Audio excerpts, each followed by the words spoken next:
my name's Marissa, and in today's video I'm going to be explaining one of my clothing hacks.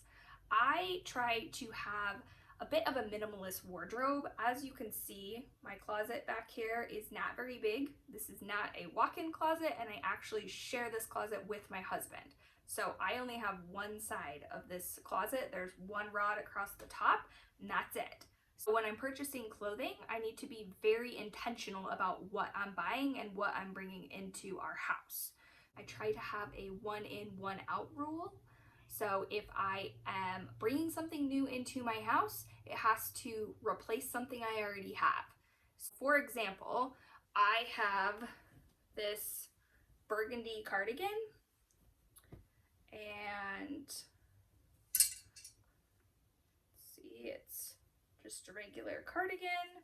It has pockets, and while I absolutely love this and it was an extremely functional piece of clothing for me, one of the pockets ripped. Found this cardigan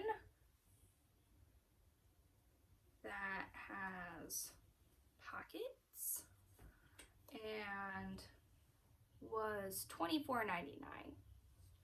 If I'm going to buy something like a cardigan, I'm going to be getting rid of a cardigan that I already own so that my closet doesn't just become jam-packed with a bunch of miscellaneous clothing that doesn't go together and doesn't create a cohesive wardrobe. What I do is I keep a note section on my phone that tells me I need to replace a cardigan. I'm in need of a new cardigan.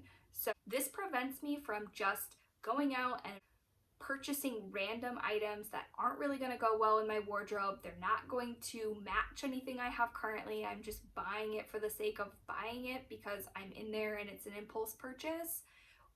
I've considered in the past having something like a capsule wardrobe, but I don't like the limitations of only being able to have a certain number of items and swapping out my wardrobe for the different seasons. I don't really have a good spot in my house to store clothes that I'm not currently wearing, so that, while I like the concept of it, is not a great option for me. If you have any hacks on how to maintain a stylish wardrobe in a small amount of space, please comment down below. If you like this video, give it a thumbs up and please subscribe to my channel. Bye!